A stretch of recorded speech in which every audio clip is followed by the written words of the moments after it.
இப்போ சிந்து வயசு 35 வரை 165 சென்டிமீட்டர் ராசி மிதனம் நட்சத்திரம் புனர்பூசம் 3ஆம் பாதம் ஆதி திராவிட சமூகத்தை சேர்ந்தவங்க அரசாங்கம் பார்க்குறாங்க. சம்பளம் மாதம் 45,000 வாங்கிட்டு இருக்காங்க. கூட வந்து சகோதர ஒருத்தங்க இருக்காங்க, சகோதரி ஒருத்தங்க இருக்காங்க. பெரம்பலூர் மாவட்டத்தை சேர்ந்தவங்க. இந்த பெண்ணுரம் பிடிச்சிருந்தாங்க விருப்பத்தை நீங்கள் கமலில் சொல்லிடுங்க. எங்கள் பேர் சுதா, வயசு 32 வரை 153 சென்டிமீட்டர் ராசி கன்னி நட்சத்திரம் வசம் செட்டியார் சமூகத்தை சேர்ந்தவங்க அரசாங்கம் பார்க்குறாங்க. சம்பளம் மாதம் 1,00,000 வாங்கிட்டு இருக்காங்க. குடும்பம் சகோதரி யாரும் கிடையாது, சகோதரி ஒருத்தங்க இருக்காங்க.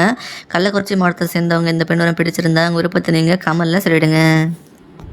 எங்கள் பேர் நிலா, வயசு 30 வரை 156 சென்டிமீட்டர் ராசி மேஷம் நட்சத்திரம் அசுவினி வன்னியர் சமூகத்தை சேர்ந்தவங்க திணறு கம்பெனியில் வேலை பார்க்குறாங்க. சம்பளம் மாதம் 30,000 வாங்கிட்டு இருக்காங்க. குடும்பம் சகோதரி ஒருத்தங்க இருக்காங்க. சகோதரி யாரும் கிடையாது, தேனி மாவட்டத்தை சேர்ந்தவங்க. இந்த பெண்ணுரம் பிடிச்சிருந்தாங்க விருப்பத்தை நீங்கள் கமலில் சொல்லிடுங்க. இனிமேல் தேவமணி வயசு 28 வரை 157 சென்டிமீட்டர் ராசி தொழிலாம் நட்சத்திரம் சுவாதி ஆதி திராவிட சமூகத்தை சேர்ந்தவங்க அரசாங்கங்களை பார்க்குறாங்க. சம்பளம் மாதம் 24 வாங்கிட்டு இருக்காங்க.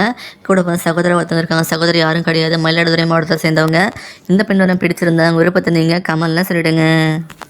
எங்கள் பேர் அம்பிகா, வயசு 34 வரை 166 சென்டிமீட்டர் ராசி மீனம் நட்சத்திரம் ரேவதி வன்னியர் சமூகத்தை சேர்ந்தவங்க திணறு கம்பெனியில் வேலை பார்க்குறாங்க. சம்பளம் மாதம் 36,000 வாங்கிட்டு இருக்காங்க.